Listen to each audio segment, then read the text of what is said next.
মসজিদে যে ওয়াজ করেন সেই ওয়াজের আগে সকালবেলা একটু বসে চিন্তা করবেন যে আজকে মসজিদের খুতবায় আমি কি আলোচনা করব।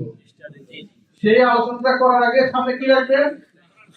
কোরআন হাদিস রাখবেন আর আপনার সমাজটাকে সামনে রাখবেন, যে আপনার সমাজে কি কি সমস্যা আছে, সেই সমস্যার জন্য কোরআন হাদিসে কি বলছে। বুঝতে পারছি? অন্য কোনো দিকে নজর দেওয়ার আপনাদের দরকার নেই।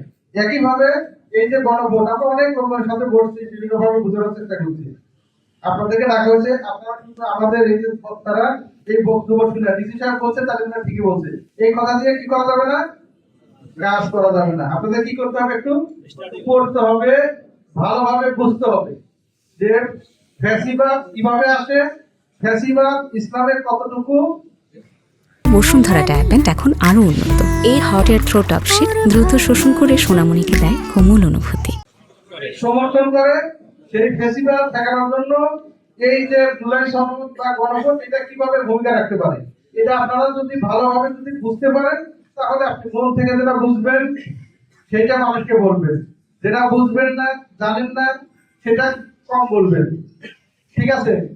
এখন আপনাদের কথাগুলো হচ্ছে মানুষ ধর্মীয় দৃষ্টিকোণ থেকে দেখে, যে হুজুর যেহেতু বলছে ঠিকই বলছে, হুজুর যেহেতু বলছে কোরআন হাদিসের কথা বলছে, এটা মনে করে না মানুষ।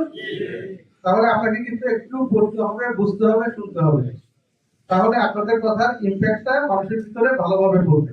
অতএব আপনারা এই জিনিসটা বোঝার চেষ্টা করবেন, এবং আগামী আমরা কি একটা জুমা পাবো না, দুইটা জুমা পেতে পারি।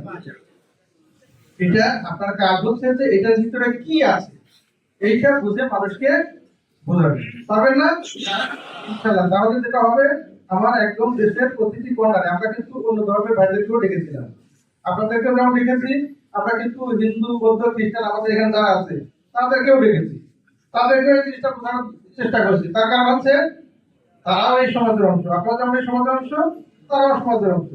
দুর্গন্ধ লাগে, আপনার যেমন দুর্গন্ধ লাগে তাদেরও দুর্গন্ধ লাগে।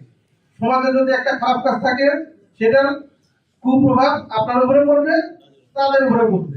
অর্থাৎ তাদেরকে আমরা বোঝানোর চেষ্টা করেছি, তারাও মানে বুঝবে এবং তাদের লোকের কাছে বলার চেষ্টা করবে।